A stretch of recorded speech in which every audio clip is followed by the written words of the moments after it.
Hello, and welcome to another Living Life Ministry video. Today we're going to be talking about active prayer. Now, normally at this time of year, I would be doing a video for Thanksgiving. And Thanksgiving for Canada was about a week and a half ago. And during my Thanksgiving, I had a trial with myself that made me think about active praying. And it ties into a course I'm doing in my continued education at the moment. So I thought I would hold off and let you go back to the old Thanksgiving video I did last year if you really want to hear stuff about Thanksgiving, and I talked to you about active praying instead. Um, so, because of Thanksgiving this year, I had this realization, and it was due to the fact that me and my fiance couldn't go home for Thanksgiving. We've moved quite a distance from our home where our family is so that I can further my education. And working on a graduate degree um, in the fall can be quite time consuming. So you don't always have time to get home to be with your family. And So we had to fend for ourselves for Thanksgiving this year, which was kind of challenging because though I do enjoy cooking quite a bit. I've never planned such a big meal for two people, so it can't be too grand, but it can't be too small. And in addition, we're also vegetarian, so we didn't do the traditional, so we had to come up with some unique things to, do that we both liked and enjoyed, and we were actually kind of excited about it. It would be a new, fresh opportunity, start a new tradition, so to speak. And what I had decided to do was to make one of her grandparents' favorite dishes to make, and my fiance's favorite dish to eat, which is cheese souffle. And That was kind of like the replacement for the turkey. and so, like any other grand meal, like Thanksgiving or Christmas, we went out, got all the groceries, came back, and I planned out how I was going to cook everything. Well, getting towards the end of making everything, I realized I forgot the flour for the cheese souffle. And I was forced to walk down to the grocery store and get flour. But I was just so frustrated with the fact that I forgot that. I was trying to make this perfect meal. It was our first Thanksgiving away. I was focusing so much on that I got angry, I got frustrated. I think I basically stormed out of the apartment and like stomped all the way to the grocery store. By the time I got there, I'm pretty sure I was red in the face. The anger and the frustration just kept building.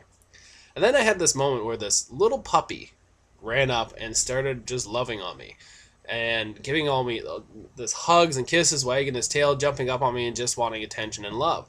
And I had this moment where I just stopped and started laughing at myself. I was thinking, it's Thanksgiving weekend. Why am I putting so much time and effort into being frustrated over something that really doesn't matter? I had the means to go get flour.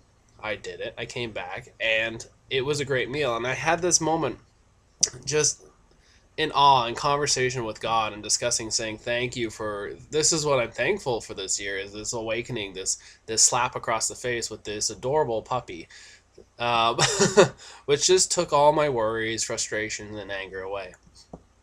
Now, in that moment where I was communing with God, a lot of people would call that prayer. And I never really thought of it before until my program, one of the programs I'm in with my degree. Um, and they're talking about active praying. Um, and this was actually brought up in discussion with a few of my colleagues. And a lot of people actually do what I do, and I've never really thought about it. It's an active communication with God. It's not like a prayer that starts with like the Lord's Prayer, Our Father who art in heaven, and then has an ending with an Amen. An active prayer would be more of a continual conversation throughout the day with God. And I was really intrigued that other people do this as well. So I thought I'd offer this to you as something to try if you've never tried this before. Instead of praying at the beginning of your day, at the end of your day before bed, try communicating with God throughout the day. Think of it as God is either in your head or sitting on your shoulder, and your actions through your day are constantly viewed by God. And I think that's one of the practices of prayer that people tend to get mixed up in, is they think, I can hide things from God that God doesn't know. So they pray in a very appropriate way. They try to make it like you know, censor it between them and God. And the fact is you can't. So the best way is to have an open and honest, continual conversation that never ceases. So if you're like me, you're going to the store and you're getting frustrated with the weather, talking to God about it, even sometimes just being like, God, why is this happening?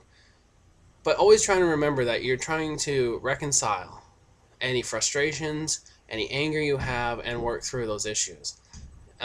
Being in constant communication kind of allows it. It's kind of like being in a family. When someone in your family does something that you're not happy with, you can kind of, you know, argue with them, fight with them, and in the end, you know you're going to be in a good place. And that's a good way to kind of see this is that you being in active communication with God gives you that opportunity to fight, struggle, and reconcile.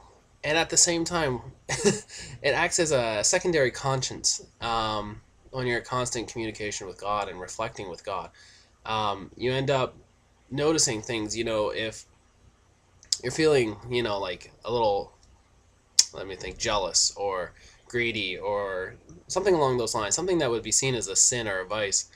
Um, Sometimes if you'll catch yourself a little bit more easily in those moments, and it's a good way to stop and reflect and be like, okay, God, you know, how give me the strength to work through this? How do I get around it? And it's a good way to help you work through it. So I want you to try that. If you've never done this before, try that out. And if you are more accustomed to more formal prayers, like saying the Lord's Prayer or anything else like that, and don't stop doing that. Have your routine. I say the Lord's Prayer every like at least twice a day, usually once in the day and once before bed. And that's just something that I'm always been used to, but I don't stop my active conversation. At the end of the Lord's Prayer, before Lord's Prayer, if I feel like I need to say something to God or I feel like I need to listen to God, then I take that opportunity. And one of the more difficult things in active praying is listening for God. A lot of people, we spend a lot of time talking to God, asking for requests and, you know, praying for other people or ourselves, or it's usually focused on our prayers are on what we need, what we are hoping for, what we desire. And I think a good way to get away from that, that kind of, I would say selfish, and not a negative connotation to selfish, but it's self-centered. To get away from that is to listen for God. And I think the moment with the puppy was me realizing God was saying something to me. And it doesn't have to be that dramatic. It can be even in something like when you're listening to music or art, watching movie, watching TV, you can find, you know, images and thoughts and processes if you actively have God on your shoulder guiding you through it. And sometimes you can see things you've never seen before. So I give you that challenge. If it works for you, you know, shoot us an email. You can get a hold of me at shaw.livinglifeministry@gmail.com. So you can email me. Let me know how it works for you. Do you like active praying?